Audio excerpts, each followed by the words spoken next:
Hello, my fellow toasters. I've got a cold, but we're still doing this thing. So this is Airplanes Plus mod, 1.18 apparently. So it adds mostly engines. I've only actually found 3 parts that aren't engines. And those are these 3 parts. These are doors apparently, and they also have different things. That's nice. And this closes. And I'm pretty sure the 1 meter one is just a smaller version of the 2 meter one. But anyway, so that's nice. So let's get straight into the engines. The Spud. It's a nice engine, relatively good speed, but it's actually no, it's a very weak engine and loses its thrust very fast. And what I mean by that is, like these engines.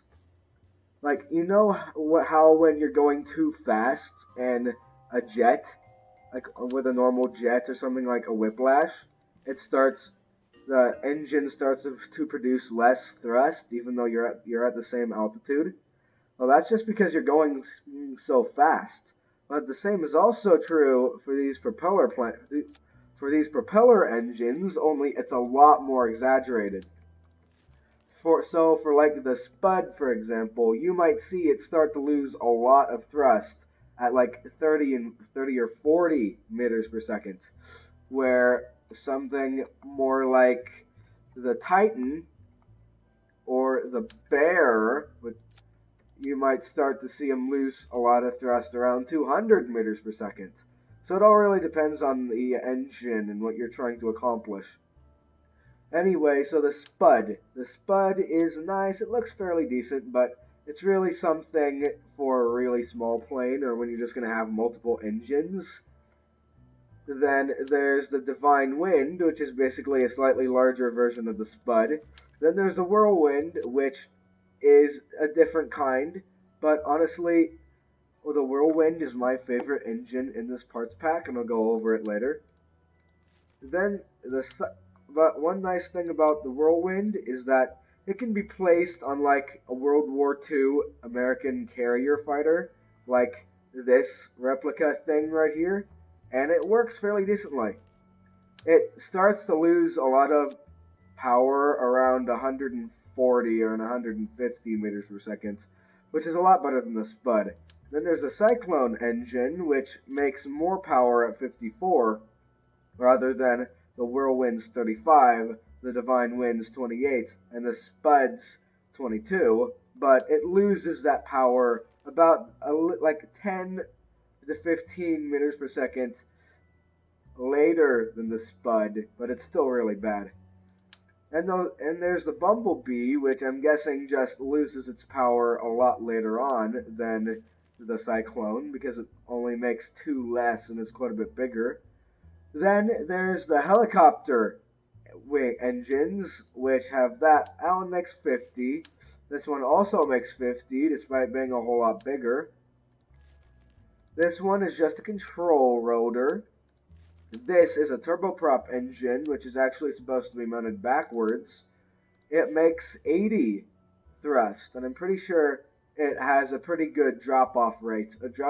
I don't know if that's the right word, but it's basically when the engine starts to go too fast.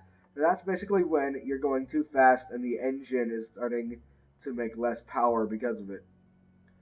But anyway, then there's a Tornado, which makes 29 power, and it kind of resembles the Whirlwind, but not really. Then there's the Silver Crow, which I think is a lot like the Whirlwind, only bigger and more powerful. And I'm pretty sure it has a pretty good drop-off rate, although I haven't actually checked it out yet. And then there's the Bear, which has the best dropout rate that out of all the engines that I've tested, at least, with like 240 meters per second or something like that, around there. Then there's the Kitty Turboprop, which makes 65 power. Oh yeah, I forgot to tell you, this makes 40 and this makes 150. But this makes 65 power and is only a 6.25 meter part, so it would be the same size as this missile, or this bomb, I guess you would say. But anyway, it's very powerful for its size. It's really neat. I haven't tested it yet, but I bet it's really powerful. Then there's a Kitty Turboshaft engine, which this is really neat, because then if you're going to be flying, you can helicopter land this and take off vertically and then just start flying like that, which is really neat. Then there's the Hippo, which is just a bigger version of the Hawk, really. Then there's a larger version of the control rotor. Then there's a twin blade, which is really nice. It makes the same amount of power as the Hawk. Then there's a Gemini, which is huge, but only makes twice as much power. So why not just use two Hawks or something? Then the next one is the Count engine. It makes 25, and I haven't actually tested it yet, so I don't know. Then there's the Kraken, which is supposed to make a lot more power, but again, I don't know, I haven't tested it. And then the Marlin, which makes a reasonable amount of power, although it's not the best. Why'd I grab a poodle? I don't know. Then there's the Maverick, which makes the same amount of power as a Hawk, but only has half the blades. So it might just spin twice as fast or something. Then there's like a much smaller control rotor, which is cute. Then there's a Titan Turboprop engine, which is really neat. It has a pretty good drop-off rate at like 140. About the same, I guess, as the Whirlwind, although it produces a lot more thrust. And then there's one more. Yeah, the Vortex. The Vortex makes 24. Oh yeah, I forgot to tell you the Titan makes 170. Looks pretty neat. Yeah. But let's just show you some of the flight mechanics with my favorite, the Whirlwind. So let's just take it to the skies and see how it goes. Because, well, because if it looks really cool but can only go 10 meters per second, then it's pretty much useless. Oh, sorry, I'll be right back. Okay, so now we have this reasonably sized plane and a Whirlwind engine to power it. So as you can see, it's not a very powerful engine, and none of these engines are really powerful. In fact, I'm pretty sure the standard, I'm pretty sure, like, the Weasley engine is more, jet engine is more powerful than most of the prop engines, and the afterburning engine is powerful than all of the prop engines. And because I have a cold, I talk funny, but you probably can't tell the difference. At least in my experience. Anyway, so let's fly around. It has the bomb on it, so it's not exactly the best flying. But let's just show you how it flies kind of normally. Of course, this isn't very normal condition. Actually, it's surprisingly normal conditions, yeah. It actually flies relatively well at relatively high speeds. Well, moderate speeds, I guess you would say, because it's not really high. I mean, you can't really consider 100 meters per second high speeds. You can consider Mach 3.5 to be high speeds. Oh, just dropped the bomb. Well, where is it gonna hit? Let's pretend there's like an enemy super tank right there, and I just destroyed it. Yeah, I just destroyed the enemy super tank. Right there. And this is going at like 130. But yeah, at like 140, it only makes about half its normal thrust, which is a little annoying, but what can you say? What can you say? What can you do? Oh yeah, without the bomb, this plane is much more maneuverable. So let's just cut thrust, and hopefully we don't stall out completely. Although, I suspect that might actually happen. There's not really much you can do about it. So yeah, this is based on like a World War II American carrier craft, which I quite like the look of. and I think this looks pretty good. Okay, it's not the best looking aircraft in the world, but with a decent propeller engine on it, it looks pretty nice. So let's just land this.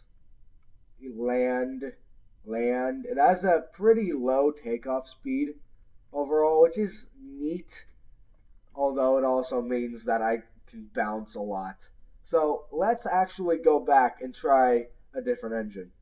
Okay, now let's see how this thing takes off. So it has a lot more power in the beginning. It has a very similar specific impulse, so it should get the same gas mileage per horsepower or something. Anyway, it takes off a lot more slowly and is much more likely to tip,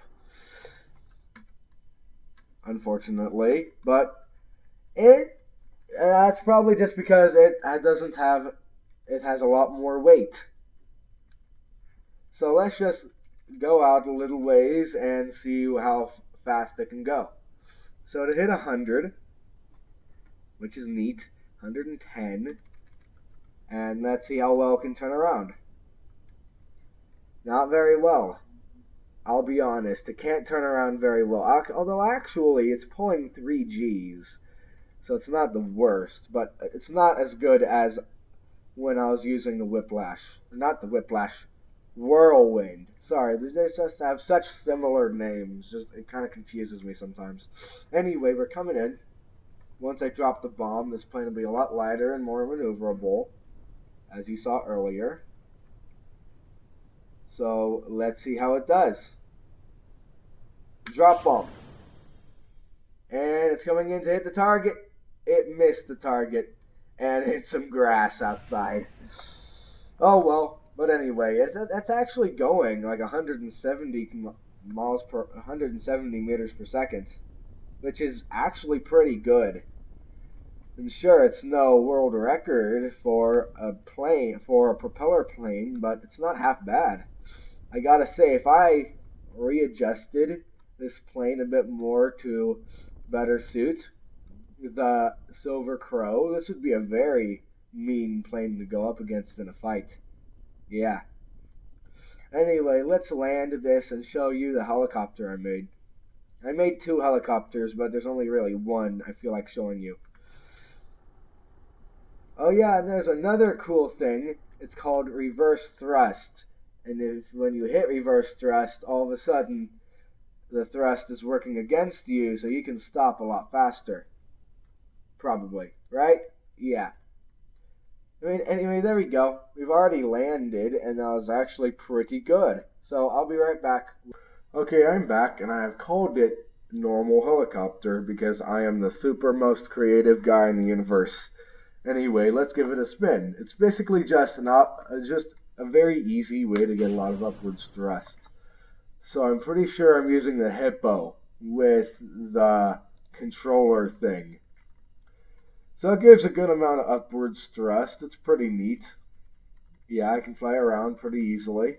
But there's one option that I believe comes with all of these, is the option to hover.